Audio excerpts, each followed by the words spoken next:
देखिए, मैं ये तो नहीं कह सकता क्या हुआ, लेकिन जिस तरह खींवसर के अंदर 13,000 से ज्यादा वोटर बिहार हुए, वो कभी हमने सोचा भी नहीं था। 1,000-2,000 में फाइट हो सकती थी। और वोट चोरी का मुद्दा बहुत बड़ा मुद्दा है। और आप देख रहे हो अघोषित इमरजेंसी देश के अंदर चल रही है।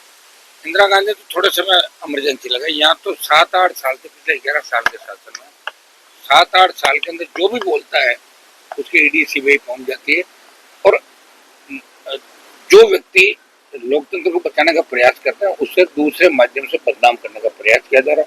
निश्चित रूप से वोट चोरी का बड़ा मुद्दा है और चुनाव आयोग को इसमें क्लियर करना चाहिए। चुनाव आयोग की जो आज की प्रेस कॉन्फ्रेंस देखी, उससे देख के लग रहा है चुनाव आयोग दबाव के अंदर प्रेस कॉन्फ्रेंस कर रहा है। निश्चित रूप से वोट चोरी का बड़ा मुद्दा है। इस मुद्दे को लेकर जो इंडिया अलायंस आंदोलन कर रहा है, उसमें हम लोग इंडिया अलायंस के आंदोलन के अंदर साथ है। और आगे भी इस तरह के मामले जो भी सरकार के होंगे उसमें हम भारतीय जनता पार्टी की सरकार का विरोध करेंगे। सर, जाटों के इतिहास को लेकर आपने बार बार मुद्दा उठाया है कि सही से नहीं लिखा गया, और एक तरह की सरकार जिनकी सरकार है वही बोलते हैं कि हमारे तथ्य गलत लिखे गए। इस मुद्दे को जब भाजपा की सरकार है तो मुद्दा नहीं लिखा जा रहा है। और जाटों के इतिहास का तो महाराज सूरजमल के अपन देख लें कि 80 लड़ाई लड़ी, 80 की 80 जीती। फिर भी देश के अंदर जिस तरह इतिहास को महाराज सूरजमल जो धर्म रक्षक थे, वीर गति को प्राप्त हो, लड़ते लड़ते आगे लड़ाई करते, उनके इतिहास को भी ढंग से प्रस्तुत नहीं किया। पानीपत मूवी आई थी जिसका हमने विरोध किया, उसको ठीक करवाया उस इतिहास को। तो ये लिखने वाले कौन इतिहासकार है, क्या लिख रहे हैं? अब ये गलत तरीके से इतिहास के साथ छेड़खानी किसी भी समाज के इतिहास का नहीं करेंगे। राजस्थान में कई समाज ऐसे भी हैं जिनके राजा थे लेकिन उनसे राजा चुरा लिए, उनके पास राजा भी नहीं बचा। तो प्रयास ये भी करेंगे उन समाजों को उनके राजा मिलने चाहिए। असली राजा कौन थे, उनकी जाति क्या थी, ये भी आंदोलन लगातार कई बार देश और प्रदेश के अंदर चला। सर, आज सवाल कल बड़ी जीत मिली सर आपको, किन मांगों पर? देखिए, दुर्भाग्य इस बात का है कि जिला कलेक्टर का ये कहना था, 9 बजे वो आ रहे थे और उसके बाद उन्होंने कहा शिखर अग्रवाल ने मना कर दिया मुझे आने के लिए। लॉ एंड ऑर्डर जाए फाड़ में, शिखर अग्रवाल साहब सो गए और सुबह देखेंगे। हमें कूच करना पड़ा और कूच के बाद कलेक्टर देखो किस तरह भागता हुआ बाहर आ गया था। ये राजस्थान की स्थिति है।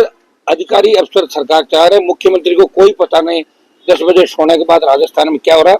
ये जोजरी का मुद्दा जो आपकी print media, electronic media, social media और कई इन्होंने साइंटिस्ट और दूसरे लोगों ने लिखा कि बहुत आवश्यक है जोधपुर बाड़मेर को बचाने के लिए।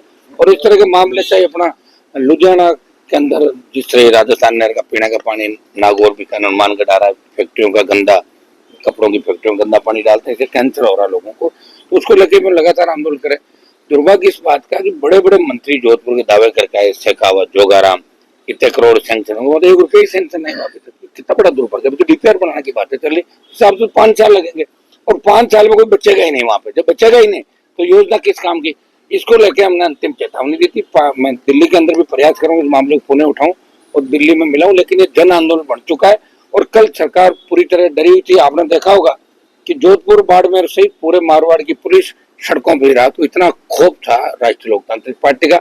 हम लॉ एंड ऑर्डर नहीं बिगाड़ना चाहते, लेकिन सरकार का यह कहना था कि शिखर साहब ने और सीएमओ ने मना कर दिया कि हनुमान जी का वहां आपको नहीं जाना। ये बहुत बड़ा दुर्भाग्य है। अधिकारी सरकार चला रहे और भजनलाल को कोई मतलब नहीं कौन आए जाए, और मुझे लग रहा है कि इस हिसाब से चले तो महीने 2 महीने में भजनलाल का कनेक्शन कट जाएगा। लॉ एंड ऑर्डर की बात की तो सीएम आने से पहले फायर हुआ, सीएम जाने के बाद फायर हुआ, किस तरह से? मैं कह रहा हूँ सीएम को कोई मानता है जब उसको 5 बार धमकी मिल रही है। मैं यही था उस दिन आपके सालवा के अंदर, और बाद में डीजी इंटेलिजेंस ने बात करी, सारी बात हुई। इनके बात करने वाले लोग भी नहीं। ऐसे आदमी को कमिश्नर बिठा दिया यहाँ पे लाके, ऐसा आईजी बिठा दिया, ऐसे 2-3 एसपी बिठा दिए, उनको कोई मतलब ही नहीं है। कब मीडिया काम पड़ेगा तो पता लग जाएगा आपको। हर जगह ऐसी स्थिति है और नेता इन अधिकारियों के चौकट पे खड़े रहते हैं और कंपनियों के मुनीम बने हुए राजस्थान के अंदर। यही राजस्थान का दुर्भाग्य, यही व्यवस्था परिवर्तन राष्ट्रीय लोकतांत्रिक पार्टी राजस्थान में चाहती है।